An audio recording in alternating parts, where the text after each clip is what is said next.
Ele é o Salvador, sim, Jesus, que vida nos deu, sim, Jesus, razão de toda paz, sim, Jesus.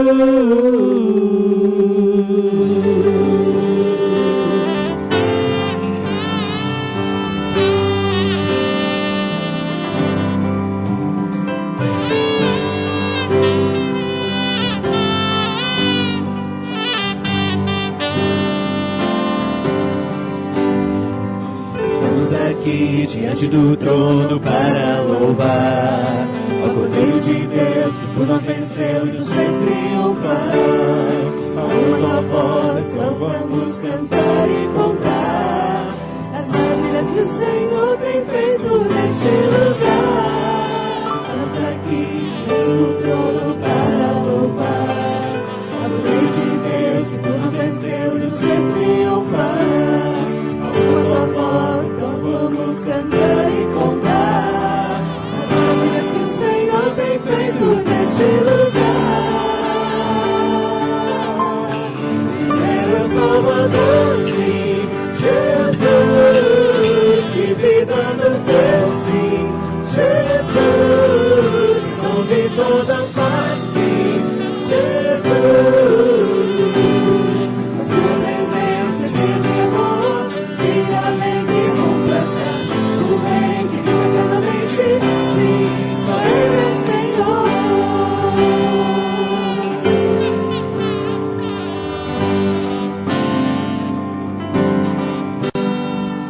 Estamos aqui diante do trono para louvar ao Cordeiro de Deus que por nós venceu e nos fez triunfar.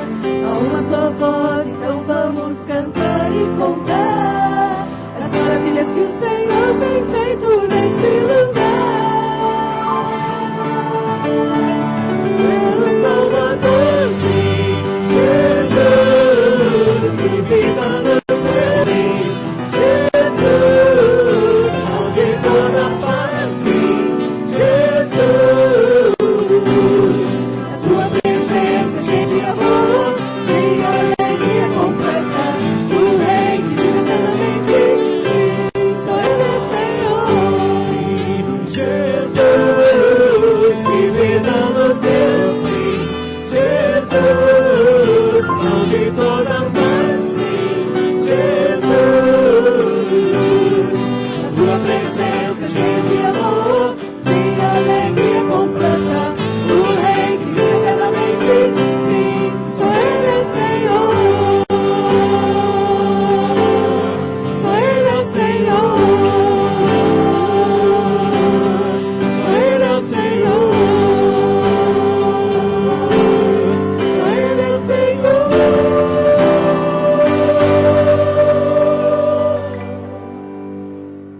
Amém? Graça e paz em nome de Jesus. Ele é o nosso Salvador, Ele é o nosso Senhor. E você está aqui realmente diante do trono para louvar ao Senhor, amém? Vamos abrir a Bíblia no Salmo 98. Ele tem um desafio para a gente.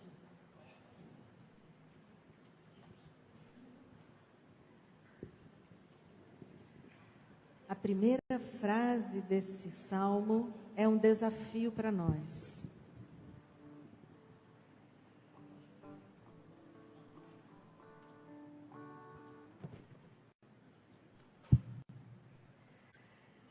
Cantai ao Senhor um cântico novo, porque Ele tem feito maravilhas.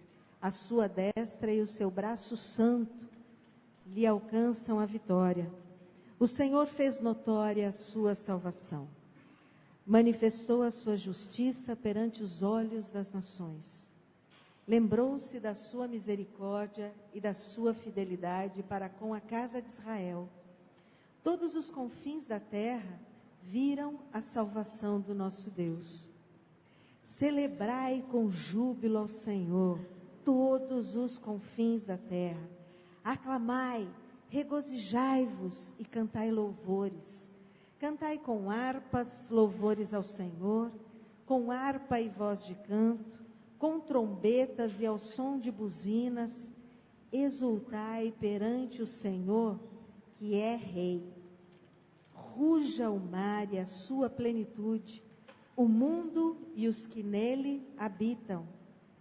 Os rios batam palmas e juntos cantem de júbilo os montes. Na presença do Senhor, porque Ele vem julgar a terra, julgará o mundo com justiça e os povos com equidade. Tem um desafio na primeira frase. Você veio para cantar um cântico novo ao Senhor? O que você tem para oferecer ao Senhor? Quando Jesus veio até nós, Ele deixou sinais que a gente vai estar conversando aqui. O pastor vai estar falando com a gente sobre os sinais que Jesus deixou. Esta semana que passou, por muitos lugares onde eu fui, as pessoas estavam comentando o final dos tempos. E, em particular, uma revista do povo islâmico, onde eles diziam que eles estão se preparando para atacar todos os povos cristãos da terra. Nenhum país sequer ficará livre do ataque do povo islâmico contra os cristãos. Se não me engano, um dos sinais do final dos tempos é que haveria muita perseguição à igreja, né? Como nós temos percebido os sinais de Deus para nós? Como temos vivido o nosso compromisso de sermos cristãos de verdade nesse mundo? Será que nós estamos prontos para essa perseguição? Esta semana também, esse final de semana, eu recebi visitas ilustríssimas à minha casa. O prédio onde meu filho mora ia ser dedetizado. E eles tiveram que ir lá para casa esse final de semana. As minhas duas netinhas, delícia lá em casa. Foi muito bom. Mas assim que minha nora chegou sábado de manhã para fugir da dedetização do prédio dela, ela abriu a porta de casa assim e saiu para a rua, e o caminhão do combate à dengue jogando veneno na rua. Ela entrou em casa chorando, em desespero, muito nervosa. Eu estou fechando as janelas de casa e desesperada. E o síndico do prédio dela, nem sei o que foi que ela fez com ele ali em pensamento naquele momento, né? Mas aí eu falei, calma. Desde que o mundo é mundo, a misericórdia de Deus é a causa de não sermos consumidos. Glória a Deus. Nós temos essa certeza mesmo? Outro sinal do final dos tempos são as pragas. Elas vão aumentar, gente. A dengue está aí. E quantas outras, ebola, há pouco tempo atrás, não foi? Elas só vão aumentar. Mas a misericórdia de Deus é a causa de não sermos consumidos. As promessas de Deus para os seus filhos, para aqueles que o buscam em espírito e em verdade, para aqueles que o temem e obedecem, são de vitória, não são?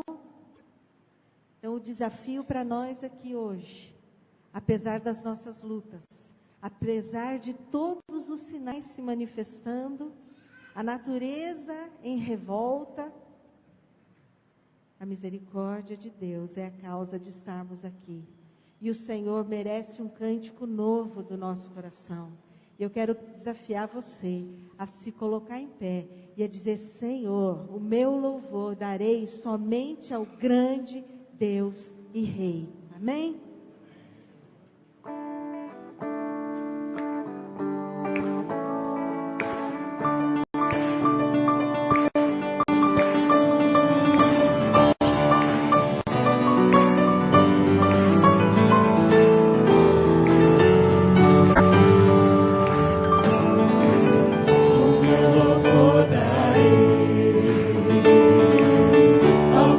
Deus e Rei.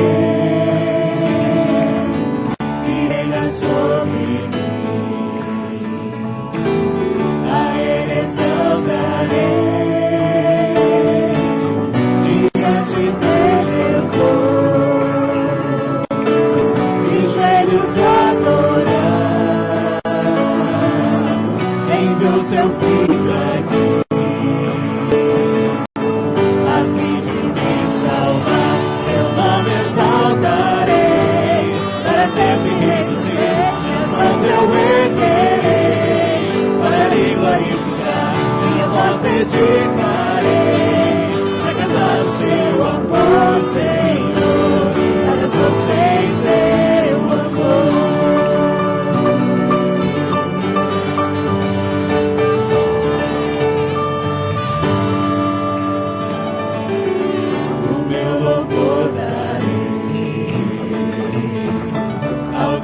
Deus e Rei, que reina sobre mim, a Ele exaltarei, diante dele eu vou, de joelhos adorar, então seu filho aqui, a fim de me salvar.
Obrigada, Senhor. Obrigada porque o seu amor se derrama em nós. E nós podemos ter a certeza, Pai, que apesar das circunstâncias, das lutas, das tribulações, até mesmo do meu próprio eu, o Senhor cuida de nós. O Senhor não desiste de nós. Louvado seja Deus por isso. Queremos lhe render toda a glória, toda a honra, todo o louvor que só o Senhor merece. Pelas misericórdias do Senhor, que se renovam a cada manhã nas nossas vidas, Pai. E por isso estamos aqui, porque temos certeza, ó Deus, que esses sinais que temos visto, anunciam a volta do Senhor. Vem para libertar o seu povo definitivamente, Pai. E nós te louvamos por isso, Pai.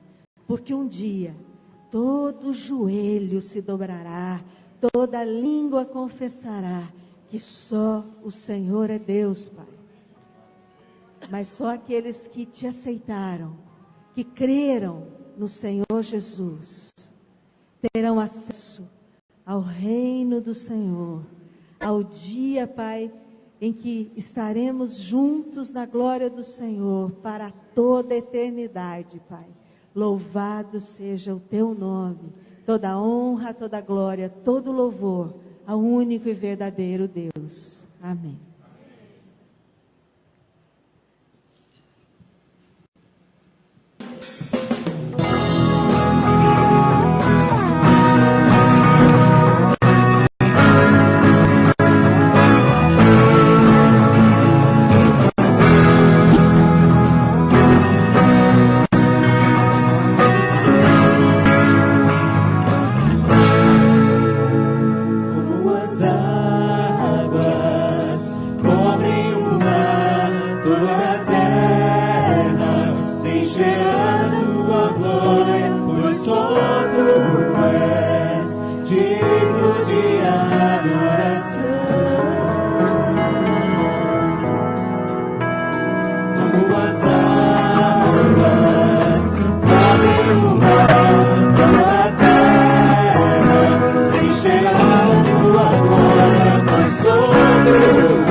é o Cordeiro de receber todo louvor.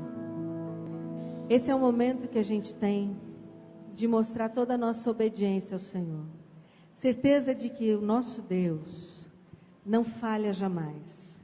A provisão de Deus sobre as nossas vidas, em todos os aspectos da nossa vida. Cantar um cântico novo ao Senhor é a gente dizer: Senhor, eu confio no Senhor. Eu confio, inclusive, no momento em que o Senhor me dará a provisão material. Esse é o momento dos nossos dízimos, das nossas ofertas, em que você pode dizer: Senhor, eu confio. Apesar das circunstâncias difíceis, às vezes até sem o emprego, eu sei que o Senhor não falha. Eu sei que Deus providencia toda a provisão que eu preciso. Glória a Deus por isso. Enquanto a gente canta, você pode cantar um cântico novo, trazendo os seus dízimos e ofertas.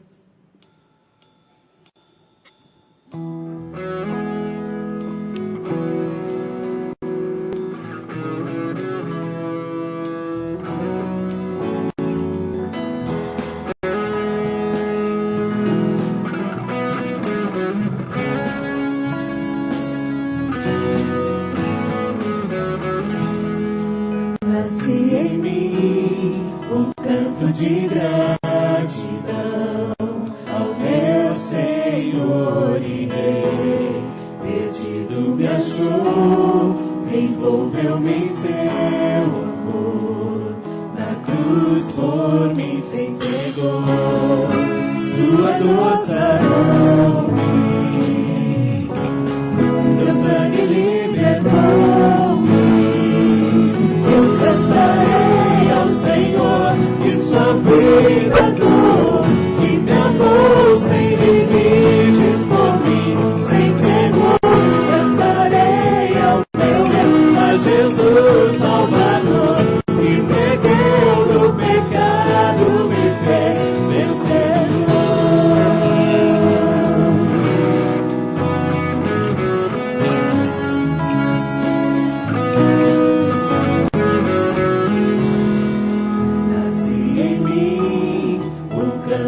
de gratidão ao meu Senhor e Rei, perdido me achou, envolveu-me em seu amor, na cruz por mim se entregou, sua dor sarou-me, seu sangue libertou-me, eu cantarei ao Senhor que sua verdador, e me amou sem limites por mim, se entregou. Cantarei ao meu Rei, a Jesus Salvador, que perdeu do pecado, me fez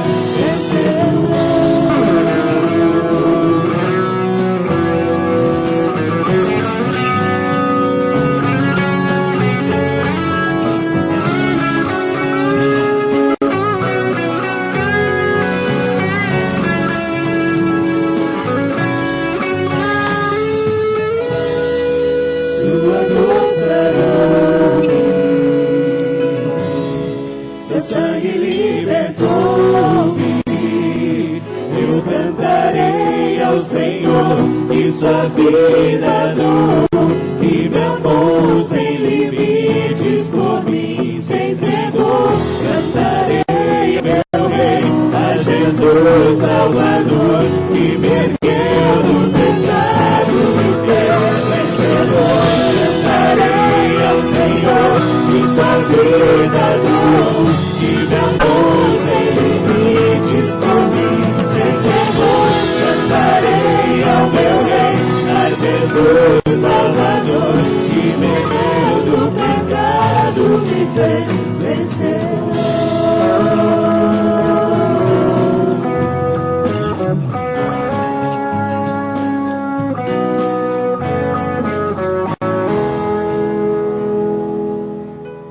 Cantai um cântico novo ao Senhor, porque Ele tem feito maravilhas, a sua destra e o seu braço santo lhe alcançaram a vitória. Senhor, muito obrigada, Pai, porque podemos crer, porque o Senhor nos deu a fé de crer que Jesus Cristo nos redimiu, nos libertou e que Ele voltará para terminar, Pai, para nos levar para junto do Pai, para estarmos juntos todos um dia, cantando glórias ao Cordeiro, glória ao Senhor, o único Deus de toda a terra. Pai, podemos crer que o Senhor suprirá todas as nossas necessidades. Tu és o Deus de toda provisão. Nós te louvamos e te agradecemos, ó Deus, em nome de Jesus. Amém. Podemos sentar.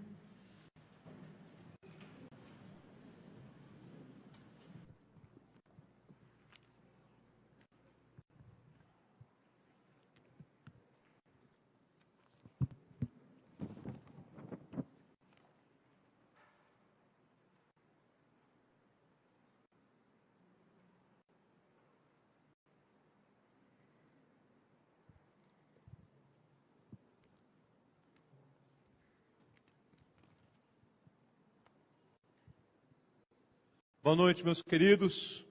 Graça e paz no Senhor Jesus. Amém? Como é bom nos encontrarmos aqui na casa do Senhor nesse tempo de adoração. Tempo precioso também para ouvirmos a palavra de Deus. Espero que todos tenham vivido uma semana abençoada debaixo da graça. Especialmente essa semana com essa chuva tão boa que Deus derramou sobre a nossa terra. E que saiamos hoje daqui também para mais uma semana que se inicia debaixo da bênção, da providência e do cuidado do nosso Deus. Nós vamos começar hoje, queridos, começamos hoje uma nova série de reflexões, de mensagens, que tem como título, 7 sinais. Eu quero compartilhar com vocês hoje, pelos próximos domingos, algumas coisas muito importantes que estão baseadas no Evangelho de João, que seguramente trarão edificação, crescimento, fortalecimento para nós, enquanto discípulos de Jesus, enquanto igreja do Senhor. Notem que durante o mês de janeiro, nós estudamos profundamente o Evangelho de Mateus. Cada uma das reflexões, nós estivemos visitando o Evangelho de Mateus. Agora, fevereiro, até a Páscoa, nós vamos trabalhar o Evangelho de João, onde João declara a glória de Deus, onde ele fala a respeito do amor de Deus, por meio de 7 sinais. Observem que Mateus, Marcos e Lucas, os 3 primeiros evangelhos, tem uma característica muito parecida entre eles, que é o fato de nós encontrarmos algumas histórias que aparecem em alguns relatos que são repetidos. Nós encontramos em Mateus e, sem dificuldade, nós encontramos também em Marcos e em Lucas. Por isso que se dá o nome desses evangelhos de evangelhos sinóticos. Mas o evangelho de João é diferente. O evangelho de João, você pode observar que não há ali uma preocupação de João em apresentar 200 obras que Jesus fez. Não há uma preocupação de João em descrever tudo que Jesus realizou. Pelo contrário, ele mesmo diz no final do Evangelho que se todas as coisas que Jesus fez fossem registradas, não existiria livro no mundo que coubesse daquilo que Jesus realizou. Então ele registra no Evangelho 7 momentos, 7 sinais, que mostram a glória de Deus, que mostram o amor de Deus pelo seu povo, para que as pessoas então creiam no nome bendito de Jesus como Salvador. Então é isso que nós vamos refletir a partir de hoje. Hoje vamos começar falando a respeito do primeiro sinal realizado por Jesus, descrito no Evangelho de João. E assim nos próximos domingos também nós continuamos compartilhando sobre isso. Essa taça que está aqui à frente, sugere para você qual sinal de Jesus nós falaremos hoje? Alguém sugere? A água que fora transformada por Jesus em vinho. Então eu convido você que abra a sua Bíblia no Evangelho de João, no capítulo 2, e nós vamos ler até o versículo de número 11. Notem que o versículo 11 diz, queridos, que este foi não apenas o primeiro sinal feito por Jesus, realizado por Jesus, mas foi, no Evangelho de João, mas foi o primeiro sinal do ministério público de Jesus. Aqui nós começamos a olhar para o ministério de Jesus uma visão mais abrangente do que com os discípulos. Jesus começa com esse sinal, tá bom? Então as bodas em Caná da Galileia. Diz assim a palavra do Senhor. O texto será projetado também, você pode acompanhar pela sua Bíblia, fique bem à vontade.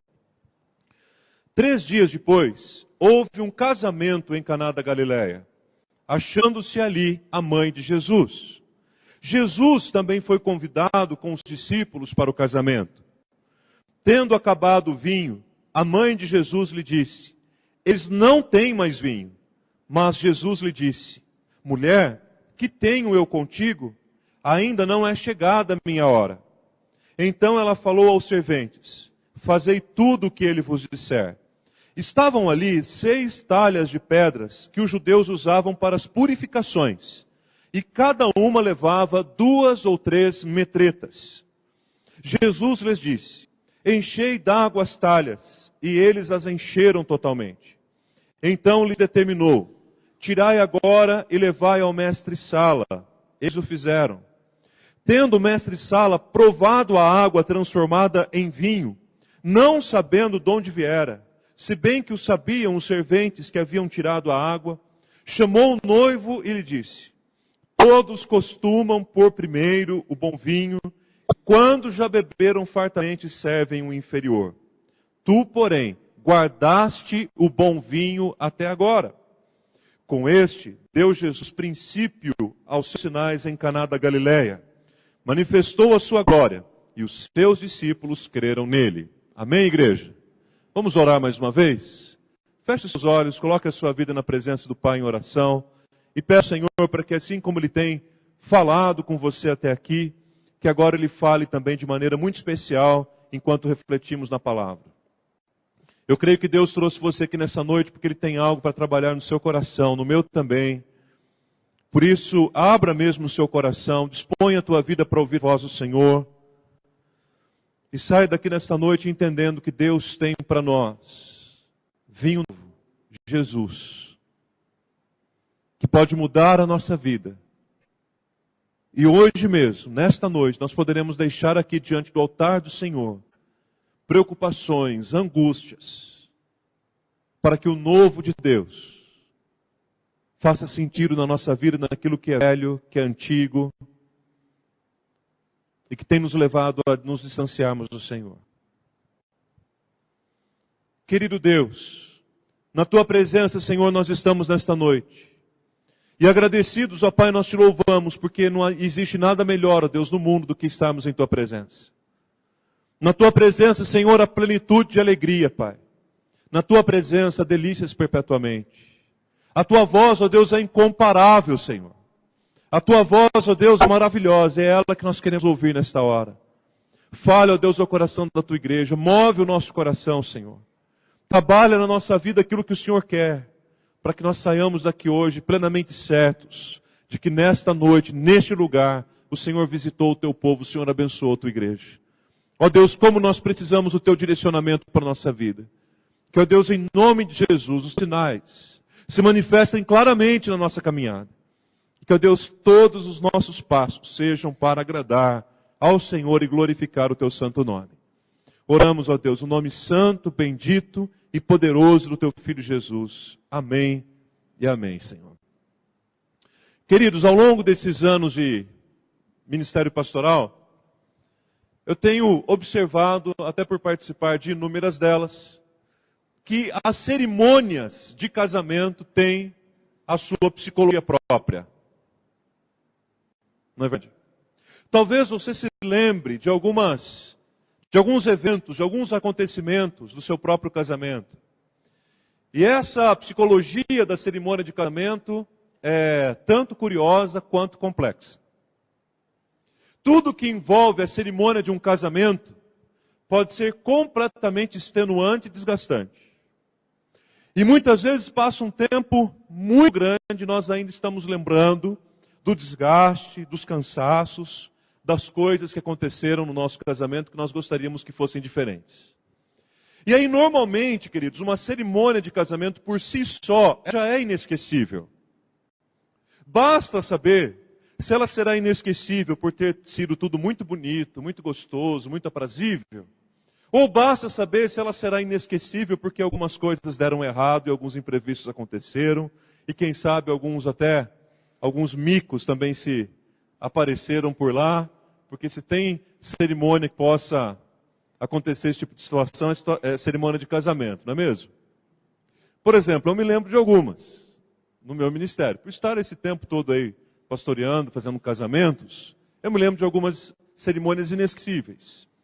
Uma delas, ou algumas delas, aconteceram quando eu tive a oportunidade de celebrar casamentos de militares. Não sei se vocês já participaram de alguma cerimônia assim, mas ela é muito bonita, é muito simbólica, com seus paramentos, com as suas cerimônias. Há uma beleza na cerimônia. Aquilo marcou para mim, né? Foi muito bonito. Várias oportunidades que eu tive. Uma vez, eu tive uma oportunidade também de fazer um casamento num resort. Foi um casamento muito bonito, muito agradável. E os noivos convidaram para cuidar da parte musical do casamento um grupo musical, talvez vocês conheçam, chamado Família Lima. Conhecem? Lá em casa nós gostamos tanto desse grupo. E foi a Família Lima quem fez toda a parte musical do casamento. Tanto as músicas utilizadas na cerimônia, quanto as músicas que foram utilizadas na festa. Então, para a gente foi uma oportunidade legal também de ouvir uma música boa, um pessoal que a gente gostava de ouvir tocar, gosta, né? De ouvir cantar e tocar. E foi uma noite muito agradável que nós passamos lá. E quando a gente começa a reviver as experiências de casamento que a gente passou, essa sem dúvida alguma eu me lembro. Por outro lado, existem aquelas também que nem tudo correu tão bem assim. Não é verdade? E existem algumas coisas também da cerimônia de casamento que hoje em dia mudou muito em relação a pouco tempo atrás. E cada dia que passa, os cerimoniais, os próprios noivos, seja lá como for, cada dia que passa eles estão inventando coisas mais novas para colocar no casamento, na cerimônia. Cada hora é uma novidade que aparece. Eu me lembro, por exemplo, quando eu me casei, quando nós nos casamos há quase 13 anos atrás, o nosso casamento foi gravado em VHS. Porque naquela época ainda se falava assim, olha, está para vir aí um negócio chamado DVD e tal. Eu não considero que 13 anos é um tempo tão longo assim. Vocês consideram? Não é, né? 13 anos é um tempo relativamente curto. No entanto, não tinha ainda. Muitas coisas mudaram. Hoje eu faço algumas cerimônias de casamento, tem algumas coisas que eu nem entendo e algumas eu até me assusto. Por exemplo, se tem coisa que o pastor não gosta, eu já vou avisar já. Porque os noivos gostam, mas os celebrantes geralmente não gostam. É aquela trombeta que toca atrás do pastor. Gente, é muito insuportável. Né? Fora que dá cada susto na gente. Você está lá distraído, esperando os noivos e tal. Daqui a pouco, pá, você leva aquele susto, você não sabe o que está acontecendo. Um casamento, uma vez eu pensei que Jesus estava voltando já. De tão forte que o rapaz tocou a trombeta. Num outro casamento, eu estava posicionado assim no centro. De repente começou a tocar uma música dessas estrondosas, abriram as portas, entraram 10 moças fazendo coreografia, todo mundo de branco, e dando umas estrelas no corredor da igreja, e vindo com uma velocidade para frente, que eu só fui fazendo assim, ó. Eu falei, elas vão chegar aqui no púlpito também. Outro dia no casamento, as pessoas resolveram entrar com velas. Então todo mundo que entrou pela porta, entrou com uma vela. E eu já não sabia mais se eu estava num velório, numa celebração de casamento, o que realmente se tratava. Num outro casamento, os noivos esqueceram de levar a aliança, imagine você. Esqueceram de levar a aliança. Aí quando chegou, agora vamos receber as alianças. E nada da aliança. E um olha para o outro, pergunta para uma testemunha, pergunta para outra, e ninguém sabia da aliança. A noiva já olhou para o noivo com aquela cara, né? Que normalmente é responsabilidade do noivo. A noiva já deu aquela olhada, ele falou assim, ficou em cima da cômoda. E eu ali presenciando tudo, né? Aí falei, então vamos fazer uma oração para ver o que a gente faz aqui. Enquanto estava orando, um casal de testemunhas saiu num cantinho, tirou a própria aliança e emprestou para o casal casar com a aliança emprestada. Imaginem vocês. Num outro casamento, o casamento era às 19 horas, às 5 da tarde a noiva me ligou, chorando. Pastor, eu não quero casar mais. Falei, filho, agora já é um pouquinho em cima da hora. O que aconteceu? É muito estressante, eu não aguento mais, as madrinhas não apareceram, as noivinhas não vieram para se vestir e tal. Noivinha é outra coisa também, né? Escolhe lá uma criança bonitinha de 3, 4 anos e coloca ela na porta. Aí fica aquela empurração de entrar, né? Aquela empurração. O pai, a mãe, a avó e a tia geralmente se colocam no corredor e fica tentando trazer a menina. Imagina na cabeça da menina que trauma que ela vai crescer. Talvez seja por isso que algumas meninas não casaram ainda aqui no Calvário, né? Talvez elas se lembrem dessa experiência da daminha e ficaram traumatizadas até hoje, tá bom? Mas há uma experiência que eu vivi que supera todas. E eu preciso contá-la para vocês, já contando que vocês vão me compreender. Principalmente as mulheres. Eu vou precisar da compreensão de vocês. Porque o que eu vou contar para vocês agora tinha um contexto. que eu não tenho tempo aqui para contar o contexto. Quem sabe numa outra hora eu conto o contexto. Ou coloco no boletim, não sei. Muita gente hoje, depois do culto da manhã, me perguntou uma série de detalhes, mas ninguém quis saber o contexto.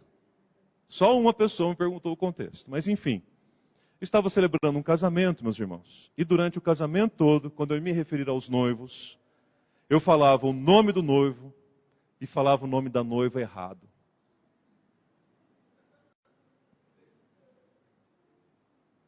E aí, mulheres, dá para aguentar? Dá para encarar ou não? E isso foi a cerimônia inteira, gente. Toda vez que eu ia falar o nome do casal, eu falava o fulano e a ciclana. E não era o nome da menina. Tem um contexto, outra hora eu explico. Mas o fato é que eu não falava o nome da menina. E aí o casamento passou. Eu percebi que de vez em quando tinha esse mesmo som que vocês fizeram aqui, de vez em quando eu ouvia também lá na cerimônia. Mas não sabia o que era, né? Terminou o casamento, eu fiquei por ali, saí por uma porta como essa aqui, fui para a cozinha, tomar um pouquinho de água. Chegando lá, encontrei um diácono, ele estava assim, ó. A hora que eu entrei, ele falou assim, pastor, que bobagem é essa que você acabou de fazer lá? E eu não tinha entendido, porque eu não percebi. Aliás, se eu tivesse percebido, eu teria deixado de falar, na verdade. E ninguém também me avisou, então a cerimônia correu inteira. E eu perguntei, mas do que você está falando? Daqui a pouco começou a entrar gente na cozinha. Pastor, o senhor está bem? Já veio pondo a mão na minha testa, segurando meu pulso. Está tudo bem? Isso foi talvez eu tinha 1 ano de ministério, imagina. E aí, quando me contaram o que tinha acontecido, eu fiquei extremamente envergonhado. Tomei minha água.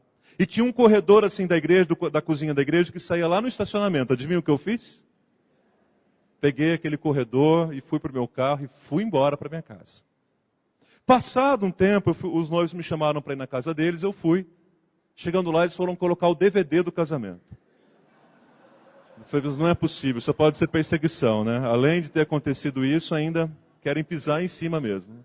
E aí, servindo alguma coisa para a gente comer, a conversa, para lá e para cá. E aí está lá a cerimônia de casamento. Gente, só aconteceu uma vez, viu? Quem ainda não casou, fica tranquilo, que eu nunca mais falei outro nome na hora do casamento.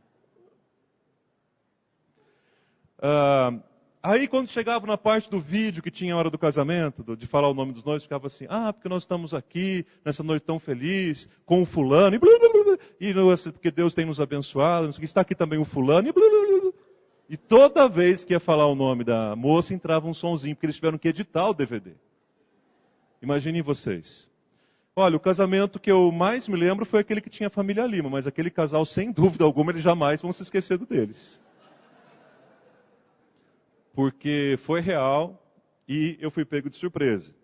Seja lá qual for a razão pela qual as cerimônias de casamento são lembradas, eu quero chamar a sua atenção para o texto que nós estamos lendo em João 2, porque é a descrição de uma cerimônia de casamento, como poucas nós temos nas Escrituras. Aliás, a palavra casamento em si aparece muito pouco na Bíblia, e essa é uma das vezes. Uma cerimônia de casamento no contexto palestino, essa é praticamente única no Novo Testamento. Mas nós temos aqui em João capítulo 2, o primeiro sinal de Jesus, porque com a transformação da água em vinho foi que Jesus deu princípio aos seus sinais, e isso aconteceu na cidade de Caná da Galileia. A cidade de Caná, que era provavelmente uma cidade muito próxima a Nazaré, porque a mãe de Jesus foi convidada para o casamento, o Jesus foi convidado para o casamento, e os discípulos de Jesus também foram convidados para o casamento. Isso significa que dificilmente eles teriam levado mais do que 2 ou no máximo 3 dias de viagem para chegar até Caná. Então a mãe de Jesus, Maria, Jesus e os discípulos que há 3 dias Jesus havia chamado, notem que o capítulo 2 começa com essa expressão, 3 dias depois, ou seja, 3 dias depois que ele chamou os discípulos, eles foram para Caná da Galileia, para a cerimônia de casamento, que seria sem dúvida alguma lembrado pela revelação da glória e do amor de Deus na vida daquelas pessoas. Tanto que, inclusive, até hoje, quando os turistas visitam o lugar em que se sugere que isso tenha acontecido, todos os turistas recebem um cálice com uma porção de vinho, para se fazer lembrar que foi naquele lugar em que Jesus transformou a água em vinho. O primeiro sinal de Jesus foi esse. 3 dias depois de Jesus ter chamado os seus discípulos, esses homens já têm a oportunidade de ter um contato direto com a obra de Jesus, com os seus feitos, com a sua glória e com os seus milagres também. No entanto, queridos, o texto tem, embora ele tenha inúmeros elementos que são conhecidos nossos, que são familiares para nós, porque é muito provável que você já tenha lido esse texto. É muito provável que você já tenha ouvido esse texto em casamentos. É muito provável que você já tenha ouvido mensagens a respeito dele. É um texto que praticamente a gente sabe muito bem o que aconteceu. Jesus transformou a água em vinho e o vinho que Jesus ofereceu era muito melhor do que o que tinha sido oferecido pelos noivos. No entanto, há 2 símbolos muito importantes para a compreensão do que Jesus realmente quer nos ensinar em João capítulo 2. E o primeiro símbolo que eu quero destacar para vocês é o símbolo das talhas. As talhas de pedra eram parecidas com essas que estão aqui nesta foto. E eram 6 talhas. Essas talhas, evidentemente, eram feitas de pedra. E dentro delas, a capacidade delas era para comportar até 2 ou 3 metretas. E isso não é um objeto. Ele levou uma talha cheia de metretas de dentro. O que é metreta? Metreta é um padrão de medida. Que comparado, que equivale, falando em litros, equivale a uma quantidade de 80 a 120 litros. Então nós podemos imaginar algumas talhas, mais ou menos daquele formato, feitas de pedra, possivelmente na altura dessa coluna que está aqui. Só por isso, a gente já pode levar em consideração que essas talhas não eram leves. Que não eram talhas que eram levadas para lá e para cá. E que ao contrário do que a gente pensa, dificilmente pessoas provaram o vinho novo virando a talha no copo das pessoas. Geralmente é isso que a gente vê, né? Numa das crianças, filme que a gente assiste, geralmente a gente vê o serviço virando a talha no copo das pessoas. Isso era praticamente impossível. Mesmo porque se a gente levar em consideração que dentro dessas talhas cabiam 80, 120 litros de água, aí muito menos. Aí que seria muito difícil mesmo alguém sair carregando essas talhas cheias de água. Por que essas talhas tinham água dentro dela? Algumas talhas tinham vinhos, não é o caso dessas. Essas talhas, a rigor, tinham água. Por quê? Porque a água dentro dessas talhas fazia parte de um ritual de purificação. Nós vimos isso aqui no texto, dizendo que os judeus usavam para as purificações. Como era a cerimônia de purificação? Ora, a pessoa tinha andado pela rua, tinha tido contato com outras pessoas, tinha andado por caminhos sujos, pisado na terra, tido contato com poeira, o deserto e tudo mais. Quando ela chegava para participar de uma festa, de uma celebração de casamento, antes dela entrar na festa, ela chegava naquelas talhas e lavava as suas mãos, lavava os seus braços.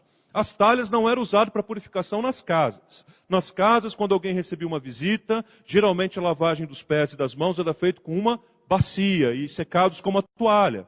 Mas quando havia algum tipo de celebração, necessariamente eram as talhas, porque a lei lá do Antigo Testamento diz que as talhas deveriam ser usadas para purificação. Então eles chegavam para uma festa, para uma cerimônia, lavavam as suas mãos, lavavam os seus braços, e aí então eles eram considerados limpos, aptos para estarem dentro daquela festa. 2 outros detalhes muito importantes sobre as talhas são os seguintes. Primeiro, as talhas representavam a lei. As talhas representavam a antiga religião. As talhas representavam o formalismo, o ritualismo do povo judeu. E Jesus pede para os serventes encherem as talhas até o máximo, até onde pudessem. E os serventes levam tão a sério o que Jesus pediu, que realmente eles enchem as talhas até o ponto de quase transbordá-las. Porque com este símbolo, Jesus estava querendo dizer que o povo estava cansado, o povo estava saturado, o povo estava desgastado, o povo não aguentava mais o peso, o rigor da lei e dos ritualismos. Então as talhas são o primeiro símbolo importante deste milagre que tem esse significado. Um segundo detalhe importante é o número de talhas que o texto descreve que existiam ali. O texto fala que existiam ali 6 talhas. E o número 6 das Escrituras é justamente o número que representa aquilo que é inacabado. O número 6 representa aquilo que é imperfeito. O número 6 é o símbolo daquilo que não é pronto, daquilo que não é terminado. Não é sem motivo que quando a besta descrita lá no Apocalipse é descrita, ela é identificada por uma conjunção de número 6. 6, 6 e 6. Para exemplificar, para mostrar que a besta descrita no Apocalipse, ela é a imperfeição, né? num grau extremamente avançado. Tudo aquilo que vinha com o número 6 representava algo que era inacabado. E Jesus está dizendo assim, olha, a lei que vocês estão seguindo, a lei que vocês estão servindo, é uma lei incompleta, inacabada, imperfeita, muitas vezes morta, muitas vezes detida pelos ritualismos, muitas vezes acorrentadas pelo formalismo, e vocês precisam de uma vez por todas se libertarem dessas talhas que estão cheias de água. Por completo. Mas aí qual é a solução que Jesus dá para isso? Só que eles precisavam se libertar daquele jugo opressor da lei, do formalismo, do ritualismo, da vida antiga. Qual era a solução de Jesus para isso? É aí que chega o segundo símbolo. O símbolo do vinho que lhes é oferecido. Notem que o vinho era um elemento extremamente importante para a cultura do povo judeu. A festa da Páscoa no Antigo Testamento foi introduzida tendo o vinho, a bebida fermentada da uva, como um produto, um elemento indispensável. Quando Jesus celebrou a Santa Ceia, ele partiu o pão e ele ofereceu o cálice, porque é um elemento de comunhão, é um símbolo de comunhão. Quando Jesus expressou o nosso relacionamento íntimo e frutífero com Deus, ele usou justamente o exemplo de uma videira. Eu sou a videira verdadeira, meu pai é o agricultor, todo ramo que estando em mim dá muito fruto, enfim, é João capítulo 15. Quando no Antigo Testamento os judeus querem explicar e fazer com que as pessoas entendessem que tudo ia muito bem, eles diziam assim, porque os nossos lagares estão repletos de vinho. Então, o vinho era um elemento cultural extremamente importante para a vida do povo. E nas cerimônias de casamento não era diferente. Tanto, irmãos, que se acabasse o vinho numa cerimônia de casamento, era considerado uma grande tragédia. Alguém uma vez já disse assim, é como se faltasse o bolo na festa de casamento de hoje. Não é, era muito pior. É incomparável. Porque o vinho tinha uma tradição, uma identificação tão grande, que a qualidade da festa era determinada pela qualidade do vinho. As pessoas iam para a festa, provavam do vinho, o vinho era bom? Maravilha, a festa é uma maravilha, vamos em frente. Se o vinho não fosse bom, a qualidade da festa era colocada em xeque. Além do que, havia um hábito, uma prática. Primeiro, os noivos ofereciam o melhor vinho que eles poderiam oferecer, o bom vinho. E quando as pessoas já estavam satisfeitas, fartas, quem sabe até um pouco embriagadas, aí eles mandavam servir o vinho de qualidade inferior. Por quê? Porque as pessoas já não estavam discernindo e a impressão que ficaria era que o melhor vinho foi lhes oferecido. Isso era uma prática. Só que com um detalhe muito grande. As cerimônias de casamento, nesse contexto, poderiam durar até uma semana. Imagina você, paizão, mãezona, a filha chega em casa e fala assim, ai, pai, mãe, quero fazer um casamento judeu. Aí você diz assim, então é problema seu. 7 dias, pelo menos. Né? Ou melhor, até 7 dias, até uma semana de casamento. Você já imaginou ficar oferecendo vinho para esses convidados a semana inteira, gente? Chega uma hora que esse vinho vai acabar. Chega uma hora que esse vinho vai dar problema. A semana inteira, enquanto tem convidado, tem vinho. E notem que, embora o texto não diga qual era o dia da festa em que isso aconteceu, mas Maria, mãe de Jesus, que estava lá, em algum momento chamou Jesus e falou para Jesus assim, meu filho, sabe o vinho tão importante para a festa? O vinho acabou. O vinho acabou. O texto não deixa assim tão claro para a gente qual foi a intenção de Maria naquele momento em que procurou Jesus. O que será que ela esperava dele? Os noivos não convidaram Jesus porque ele era o Messias. Os noivos convidaram Jesus porque convidaram a família dele, o ministério dele ainda não tinha se tornado público. Os noivos não convidaram Jesus pensando assim, vai que falta o vinho, né? Pelo menos tem aquele que transforma a água em vinho lá. Não, não foi esse o foco. Então, Maria procura Jesus e diz para ele, olha, o vinho acabou. Será? Não sei. Talvez ela esperava que Jesus realmente manifestasse ali a sua glória. Talvez ela esperasse que Jesus pudesse sair e comprar o vinho em algum lugar. Maria trazia no seu coração, queridos, um sentimento de que a glória de Deus seria revelada ali por meio de Jesus, o Filho de Deus.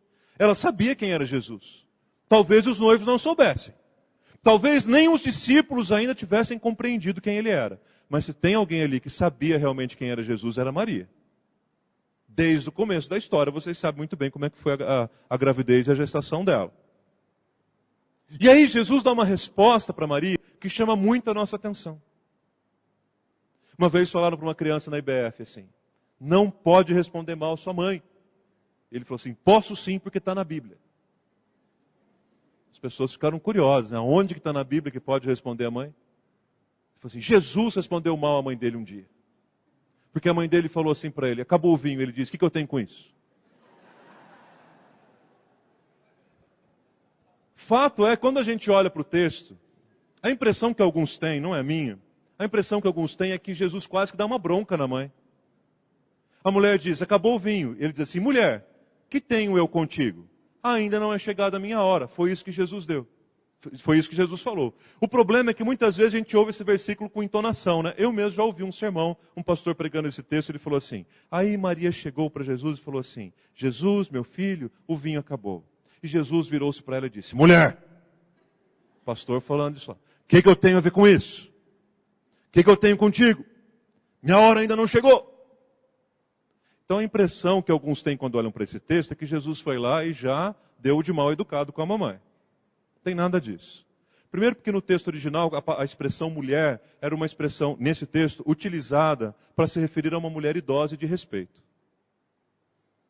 E eu achei muito legal porque hoje de manhã terminou o culto, um jovem me procurou com uma Bíblia em inglês e falou assim: pastor, veja a versão, a tradução em inglês para você ver como é que ficou. Parece lá dear, que é o quê? Querida, uma expressão carinhosa, de respeito, de honra. Que legal. Então essa ideia de mulher, o que eu tenho contigo? Primeiro que não foi nenhuma resposta mal educada de Jesus. Segundo, quando Jesus diz assim: a minha hora ainda não é chegada, ele não está dizendo propriamente ao momento que ele vai fazer a transformação da água em vinho, mesmo porque ninguém sabia o que aconteceria. Ele não está dizendo assim: ah mãe, agora nós estamos no segundo dia da festa, o pessoal está ainda meio calmo, vamos esperar chegar o terceiro, não é a minha hora de fazer isso é quinta-feira. Não, não era isso que Jesus estava se referindo. Quando Jesus diz assim, não chegou a minha hora, ele está se referindo não apenas à manifestação da glória de Deus naquele lugar, como Jesus está se referindo também ao Calvário, como Jesus está se referindo à cruz, como Jesus está se referindo ao sepulcro vazio encontrado no domingo de manhã. Jesus está dizendo para Maria: calma, que todas as coisas se manifestarão no tempo certo. E aí Jesus transforma uma quantidade de água em vinho, as pessoas provam aquele vinho, o vinho é levado para o mestre-sala, que era o cerimonialista ali da ocasião, ele prova e diz, chama o noivo e diz a ele: olha, não há ninguém que na festa de casamento deixe o melhor vinho para o final, e vocês fizeram assim. E isso, gente, era a mesma coisa que falar para o noivo assim: ó, valeu, sua festa foi muito boa, arrebentou, eu nunca participei de uma festa tão boa como essa. Ele falou diretamente isso para o noivo. Bom, se por um lado as talhas representam a velha vida, se por um lado as talhas representam a religiosidade, se por um lado as talhas representam aquilo que é antigo, que fica muitas vezes encrustado no nosso coração, então Jesus apresenta um vinho novo, uma água transformada em vinho, e não apenas qualquer vinho, o melhor vinho, justamente para falar a respeito da inauguração de uma vida nova. Se as talhas são um símbolo da vida velha, o vinho é o símbolo da nova vida com Jesus. O vinho é o símbolo da comunhão com Ele.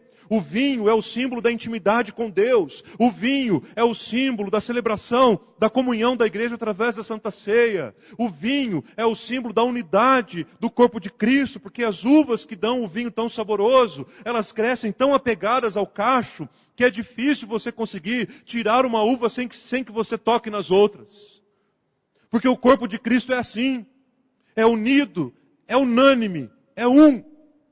Jesus, então, em João capítulo 2, na cerimônia de casamento em Caná, em que ele transforma a água em vinho, nada mais, nada menos, ele está ensinando para a gente que existe um momento chave da nossa vida em que nós precisamos romper com o velho homem, romper com a velha vida. Chega, as talhas já se encheram, não dá mais para a gente levar desta forma. As talhas representam aquilo que é velho, e essas talhas precisam, em nome de Jesus, serem despedaçadas, para que então tenha espaço para que o vinho novo de Deus se manifeste. Jesus, o Filho de Deus. E aí, queridos, quando nós deixamos de lado as talhas antigas, que nos escravizam e que nos aprisionam a uma vida limitada à religiosidade, ao formalismo, ao rito.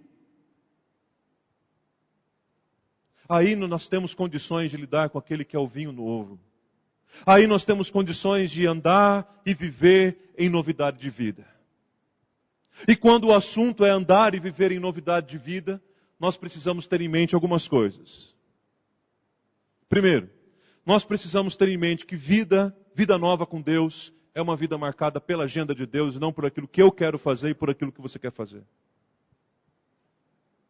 Todos nós aqui temos as nossas preferências, os nossos sonhos. Todo mundo que está aqui hoje tem o que quer fazer nessa semana, nesse ano, quer fazer da sua vida. Eu pergunto para você, isso tem a ver com a agenda de Deus para você?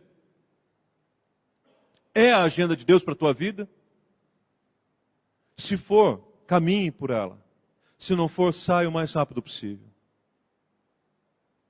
Porque quando Jesus pergunta para a mulher, ou melhor, quando a Maria procura Jesus para dizer, eles não têm mais vinho, e Jesus pergunta para ela, mulher, que tenho eu contigo? Ele está dizendo em outras palavras assim, não é você e nem ninguém que determina a agenda do que o meu Pai tem para fazer aqui. A agenda de Deus é determinada por Deus, por mais ninguém. Não somos nós que movemos o coração de Deus. Não somos nós que mudamos a opinião de Deus com as nossas intercessões. Não somos nós que falamos para Deus o que nós achamos que é o melhor para ser feito. Não somos nós que falamos para Deus aquilo que Ele deve fazer. Mas é Ele que estabelece na nossa novidade de vida a agenda dEle para nós. E aí Jesus diz para a mulher, olha, a minha hora ainda não chegou. Porque Jesus tanto disse que ninguém poderia interferir na agenda do Pai com relação àquilo que Ele queria fazer, mas ninguém também poderia interferir na agenda do Pai com relação ao tempo em que Ele iria fazer. E é difícil lidar com essas duas coisas, principalmente quando elas estão juntas. Porque às vezes nós até entendemos que não faz parte da agenda de Deus. O problema é lidar com a ansiedade do nosso coração, porque o que a gente quer para agora. Primeiro eu preciso olhar para Deus e perguntar, Senhor, isso é a tua agenda? Para a minha vida? Isso faz parte do teu propósito para a minha vida? É isso que o Senhor quer para a minha vida? Ok. Senhor, qual é o tempo de se manifestar isso que o Senhor quer para a minha vida? Porque a palavra do Senhor nos diz em Eclesiastes que o sábio conhece o tempo e o modo, gente. Esse é o homem sábio. Ele conhece o tempo e o modo. Por quê? Porque tem gente que sabe muito bem o tempo de fazer a coisa, mas se ele fizer do modo errado, estragou tudo. Tem gente que conhece muito bem a maneira de fazer, mas se ele fizer na hora errada, também errou. Concordam comigo ou não? Então o coração do sábio conhece o tempo para fazer e o jeito para fazer. Ou seja, o coração do sábio compreende o direcionamento da agenda de Deus e não daquilo que eu quero que aconteça naquele momento. Vida nova com Cristo, gente, começa por aí. É pegar toda a minha agenda, todo o meu planejamento, todos os meus sonhos, colocar diante do altar de Deus e perguntar, Senhor, o que tem nisso tudo aqui que é do Senhor? E depois do Senhor me falar isso, eu quero saber qual que é o tempo disso acontecer. Chegou a hora. Segundo, andar em novidade de vida, viver em vida nova. Travou aqui. Viver em vida nova é viver orientado pela obediência a Deus. Obediência irrestrita a Ele. Porque quando Jesus respondeu a Maria daquela forma, ela entendeu que alguma coisa Jesus faria. Ela reúne então os serventes e dá uma instrução para os serventes, dizendo para eles, olha, façam tudo o que Ele mandar fazer. Não é parte não. Façam tudo. Obedeçam a tudo aquilo que Ele pedir para fazer. E aí, meus irmãos, aquilo que Jesus pede para fazer, nem sempre é aquilo que para a gente parece ser o mais óbvio. Porque o que foi que faltou mesmo no casamento? O que foi? Vinho. E Jesus mandou encher as talhas do quê? Água. Era a água que eles precisavam? Mesmo porque é pouco provável que a água tenha sido tirada da talha. É muito provável que ela tenha sido tirada de um poço. Primeiro porque Jesus diz que Ele queria as talhas cheias para exemplificar o cansaço da lei. Segundo, porque a expressão tirai a água, nesse texto ela tem a ver com aquele que vai no poço buscar.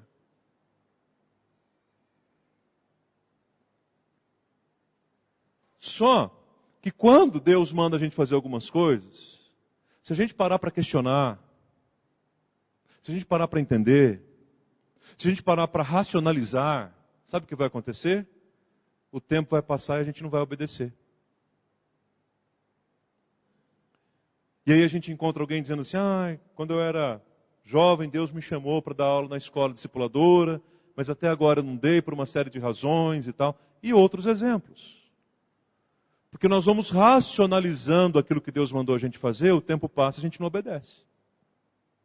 E o tempo é cruel. Ele passa mesmo. Enfim, queridos, aquela água que Jesus lhe serviu era o melhor vinho de que se teve notícia. O noivo foi elogiado pelo mestre Sala na presença de todas as pessoas.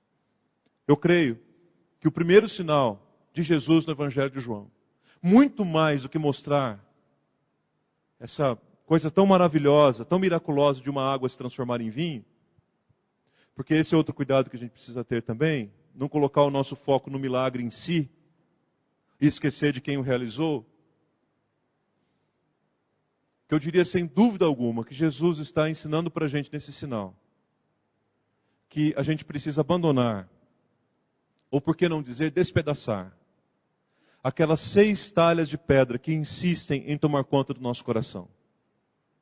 Porque elas são imperfeitas, elas são incompletas, elas são inacabadas. Nós estamos até a tampa delas. Nós não aguentamos mais lidar com elas. E o convite de Jesus para nós, a proposta de Jesus para nós, é para uma vida nova. Onde muito mais do que provarmos vinho novo, nós estamos provando de Jesus, porque Ele é o vinho novo. A impressão que eu tenho do final desse texto, impressão minha, tá? É que quando levam a taça para o mestre Sala, e ele experimenta, na minha visão é como se o noivo estivesse na frente dele e Jesus estivesse um pouquinho do lado. O mestre Sala prova aquele vinho e diz para o noivo assim, puxa vida, geralmente as pessoas servem primeiro o bom vinho e depois o inferior. E vocês deixaram o melhor vinho para o final?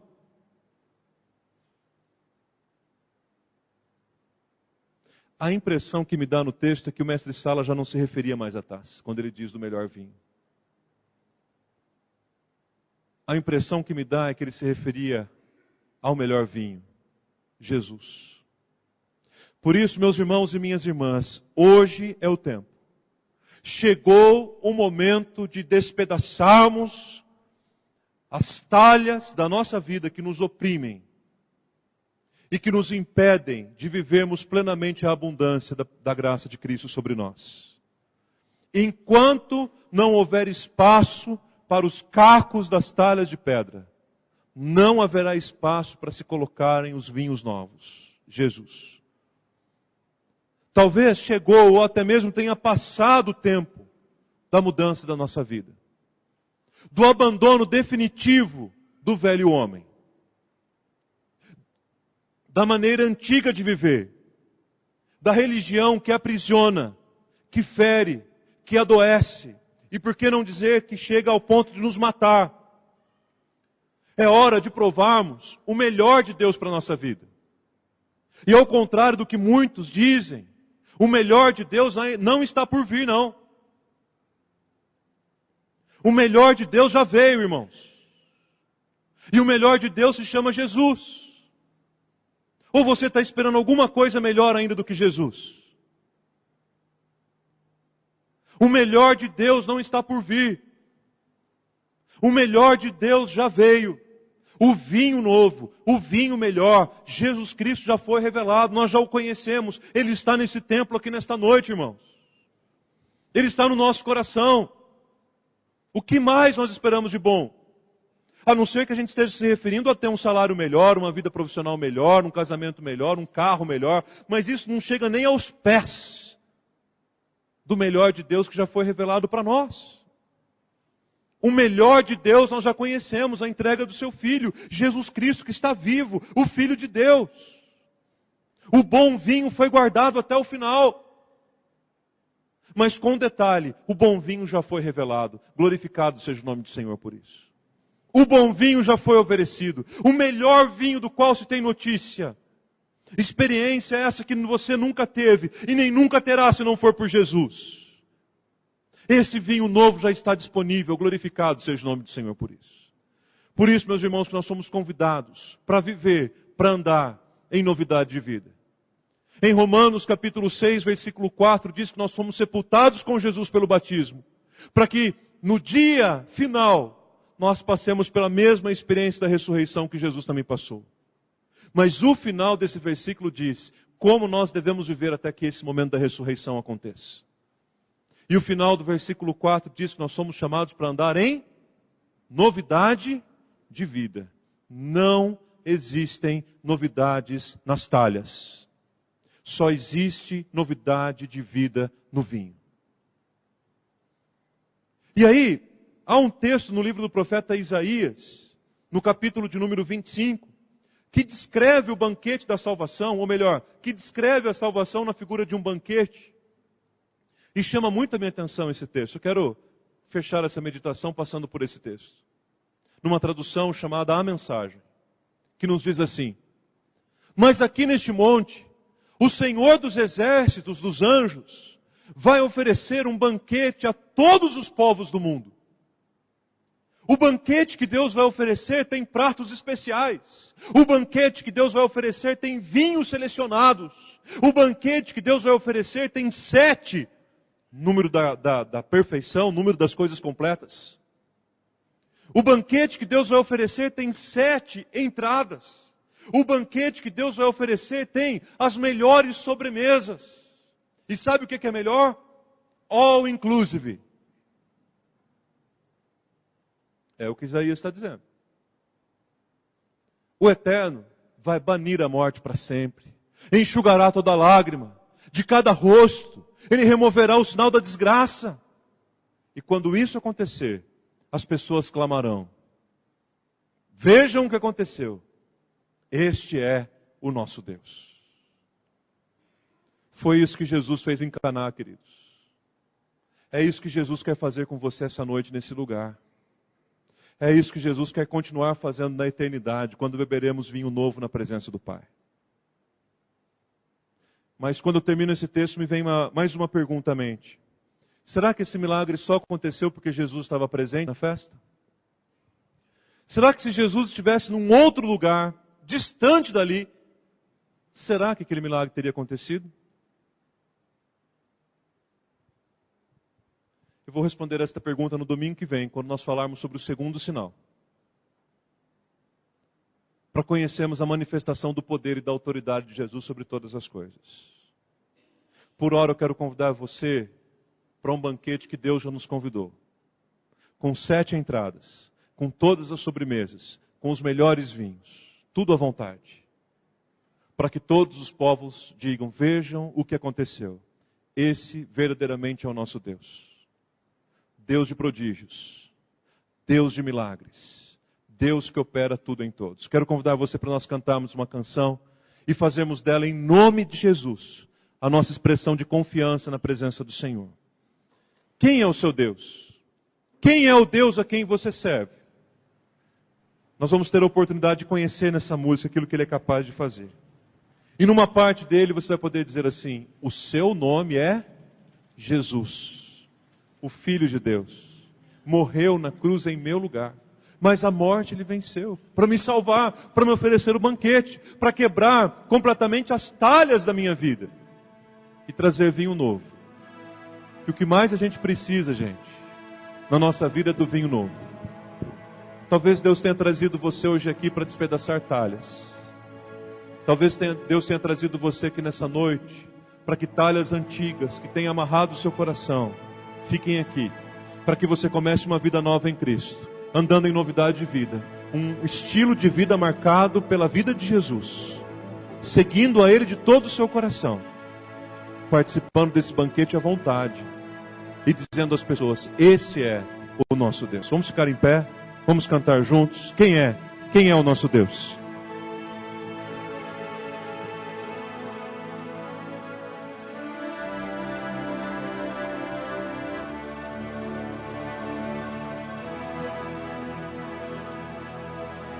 Quem é este que faz o mar se acalmar e a tempestade obedece a sua voz?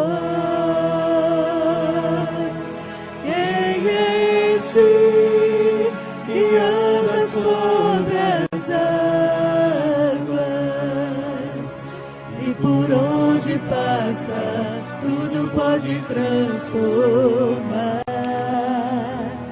Quem é este que todas as coisas pode ver e o coração do homem pode sondar?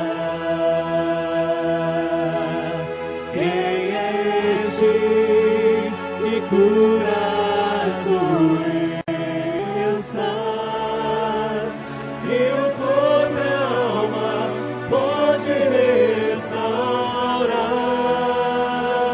Quem é, irmãos? Qual é o nome? Seu nome é Jesus. Quem é Ele? Jesus é o Filho de Deus. Morreu na cruz em meu lugar, mas a morte venceu e ressuscitou. Igual ao meu Deus não há igual. O meu Deus é o Deus de milagres. Não há limites para o seu poder agir. Realiza o impossível, para ele nada não difícil. Meu maior milagre já operou em mim. E o maior milagre quer operar em ti.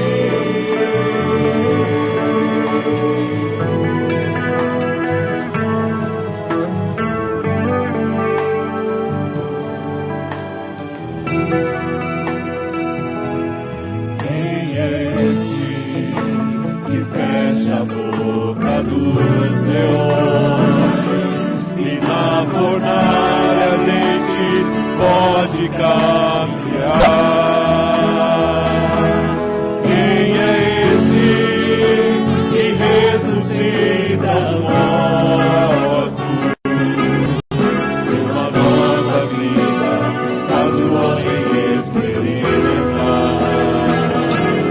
Quem é este que abre as portas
meus queridos, o melhor de Deus já veio. O melhor de Deus está aqui. Ele é o vinho novo de Deus para a nossa vida. E Ele trouxe você aqui nessa noite justamente por causa desse milagre que Ele quer operar em ti. E esse milagre começa quando nós trazemos aqui para o altar do Senhor as talhas antigas, que já não servem mais para nada, a não ser para nos aprisionar, para nos amarrar. Mas nós cansamos dela. Nós queremos dar um basta delas. E nós queremos ouvir aqui nesta noite o som de talhas sendo despedaçadas. Nós queremos ouvir aqui nesta noite o som de cacos, de talhas sendo pisoteados. Porque o nome dele é Jesus, o Filho de Deus. E Ele quer, ao invés de talhas limitadas, antigas, Ele quer oferecer para você vinho novo. E Ele tem um cálice dele para você nesta noite em nome de Jesus. E você sabe se Deus está falando no teu coração. Você sabe se essa palavra que foi trazida nessa noite foi para você. Deus falou com você. E é para gente que só espera, a única possibilidade que tem é um milagre. Eu quero chamar você aqui na frente para a gente orar e consagrar a sua vida no nome de Jesus. Quero convidar você para deixar o seu lugar, para vir diante da presença do Senhor, trazendo consigo as talhas antigas, para abandoná-las aqui, para deixá-las aqui, para despedaçá-las no altar do Senhor e provar do vinho novo, do melhor de Deus, como nós nunca sequer experimentamos, mas que nós podemos dizer, deixaram o melhor para o final. O melhor de Deus, Jesus, já veio. Glorificado, exaltado seja o teu nome por isso. Alguém que nessa noite gostaria de provar do vinho novo? Alguém que nessa noite gostaria de experimentar o Deus de milagres? Alguém que nessa noite gostaria de despedaçar suas talhas, de quebrantar o seu coração? Quero chamar os presbíteros para virem aqui, que nós vamos impor as mãos sobre a sua vida no nome de Jesus, para clamar que as talhas despedaçadas sejam abandonadas aqui no altar do Senhor. E tudo aquilo que nos oprime, que nos algema, que nos aprisiona, a velha vida, aquilo que não serve para nada, daquilo que nós já estamos cansados, que em nome de Jesus tudo isso seja abandonado para a honra e para a glória do nome do Senhor. Porque o Senhor nos trouxe para o vinho novo, irmãos. O que Deus tem para a gente é vinho novo. O que Deus tem para a gente é novidade de vida. Entrega a sua agenda para que seja a agenda de Deus. Obedeça, faça tudo aquilo que Ele mandar. Seja lá o que for, obedeça em nome de Jesus. Você verá a sua vida sendo restaurada pelo poder e pela graça do Senhor. Mas eu quero orar também nessa oração e invocar a bênção sobre os jovens e os adolescentes que vão para o acampamento na semana que vem. Então eu convido você rapidamente que vai participar do acampamento para vir aqui. Mesmo você que vai trabalhar no acampamento, quero convidar você para vir no altar do Senhor, que nós vamos orar pela sua vida nesta hora. Tem espaço nos corredores laterais, tem espaço aqui na frente. Não precisa ficar todo mundo aqui no meio não. Tem espaço aqui. Venham, que eu quero orar por essa moçada que vai passar esses dias aí de imersão na presença do Senhor. Eu tenho certeza que Deus tem muito para trabalhar nesses dias de acampamento. Dê a mão para aquele que está ao seu lado agora, querido, em nome de Jesus. Nós vamos orar. Vamos clamar estas bênçãos do Senhor.